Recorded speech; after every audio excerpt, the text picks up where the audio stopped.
어제 굉장히 주목을 받은 기자회견이 있었습니다. 바로 유시민 노무현 재단 이사장 얘기입니다. 여기 있습니다. 기사 보시죠. 한국일보 기사인데요.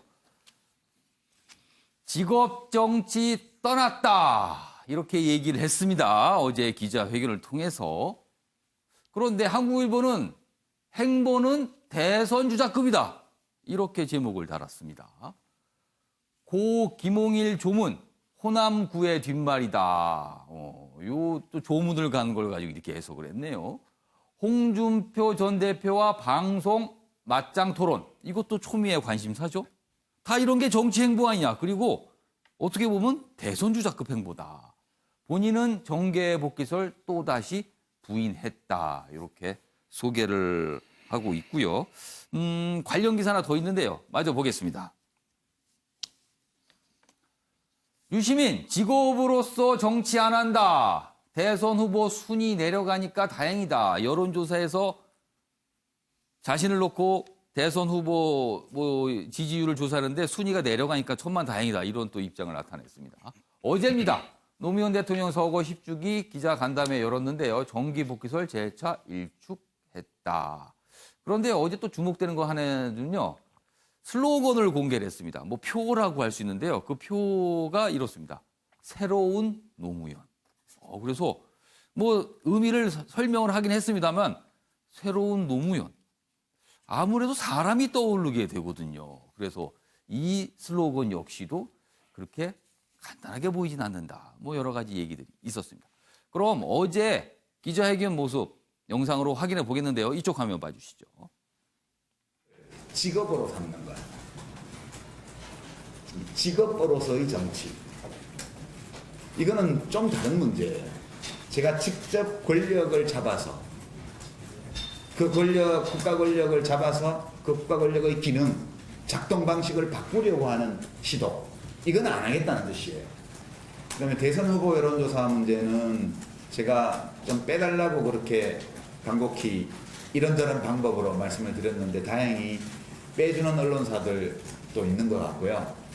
그다음에 그럼에도 불구하고 넣는 언론사도 있는데 다행스러운 것은 자꾸 내려가고 있다.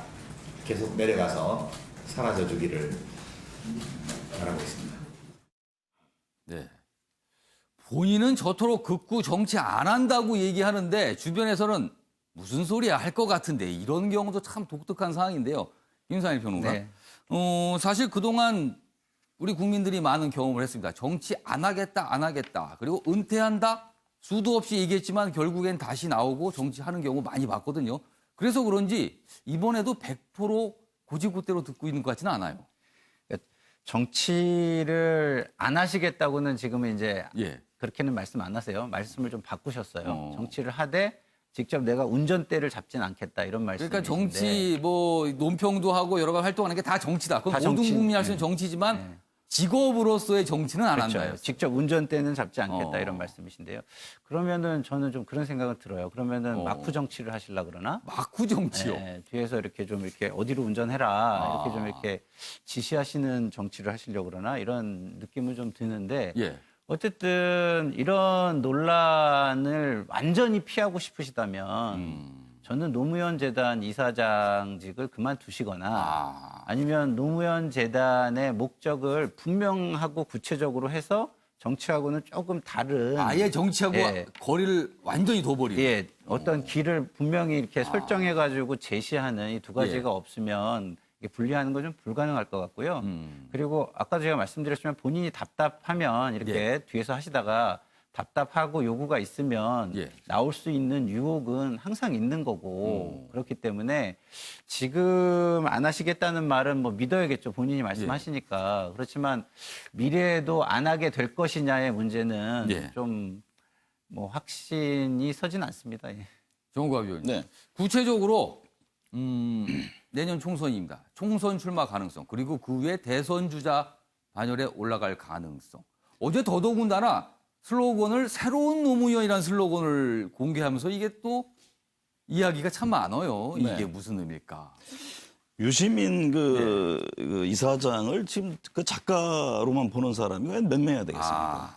이미 그 말, 행동 하나하나의 정치적 행위라고 인식을 하고 있죠. 작가로만 보는 사람은 순진한 사람이다 이 말씀이시네요. 누가 그 유시민 이사장을 예. 작가 유시민이로만 보겠습니까? 그러니까 본인도 이제 직업으로서 정치는 안 하겠다. 예. 지금 그 유시민 이사장의 언급은 상당히 뭐 진실성이 있어 보입니다. 그러나 눈에 얘기하지만 정치라는 거는 본인의 선택이 아니라 주변의 변화가 있거든요. 예를 들면 지금 이제 문재인 대통령도 예. 2011년 말에 제가 그 봉화마을 가가지고 대담을 했을 때 그때까지만 해도 주변에서는 계속 정치를 요구했습니다. 그러나 본인은 답변을 안 했어요. 이제 끝나고 나서 거기서 그 정치 관련된 언급을 하면서 당시 이제 김경준 지사 옆에 있다가 지금 이제 지사가 됐습니다만 예.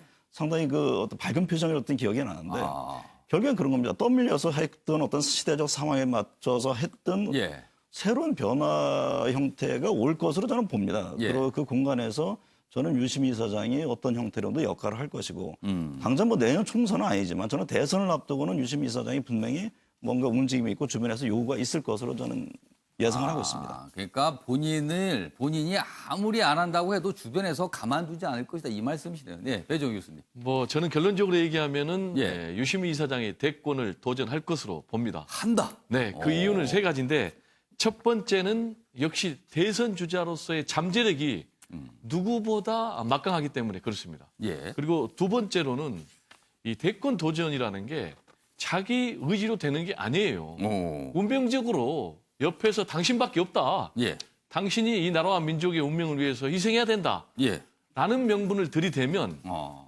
문재인 대통령도 마찬가지로 운명적으로 할 수밖에 없는 그런 상황이거든요. 당신은 국민과 나라에 대해서 너무 무심한 거다. 막 이렇게 비판을 가하게 되면 못 견딘다 이거죠. 그렇죠. 그리고 또 정치권에 이런 말이 있어요. 예. 대권 앞에 장사 없다. 이런 얘기가 있거든요.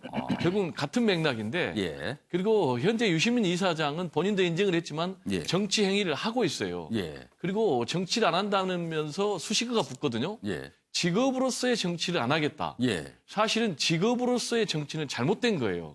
원래 제대로 된 정치인, 큰 정치인이라면 직업 정치인이 아니고 예. 소명으로서의 정치를 해야 되거든요. 예. 근데 대통령을 과연 직업으로서의 정치를 봐야 되는가? 저는 아니라고 보거든요. 예. 그런 측면에서 나중에 본인이 얼마든지 예. 나는 직업으로서의 정치를 하지 않고 예. 소명으로서의 정치를 하겠다라고 말을 바꿀 여지가 충분히 이 말에 포함되어 있다. 너무 말 갖고 좀 이렇게 뭐라 그럴까요? 유희를 한 셈이 되지 않을까요? 그렇게 된다면. 아무튼 여기 오늘 나오신 분들께서 여러 가지 이제 전망을 해 주셨어요. 예, 이수희 변호사. 저는 그 조국 수석도 그렇고 뭐 제가 앞서 영도 얘기는 했긴 했지만 예. 나는 정치를 안 하겠다라고 이렇게 그 누차 말하는 분은 예. 그런 기회가 와도 나오면 안 된다고 생각이 듭니다. 아, 약속을 했으니까. 약속을 했고 본인이 준비를 그만큼 거기에 대해서 그만큼 뜻이 없다 그러면은 저는 이 말을 지키는 예. 것이 첫 번째 도리인 것 같아요. 이 정도면은 정말 하지 마셔야 된다. 약속을 했으니까 지켜라 이 말씀이시네요. 운명은 뭐 비키라고도 할 수 있는 거니까요. 알겠습니다. 뭐 여러 가지 전망해 주셨는데요. 시간이 지나면 압니다. 일단 내년 1년 지나면 총선과 관련해서 알게 될 거고요. 그 이후엔 또 대선에 관해서 알게 될 겁니다. 시간이 답입니다.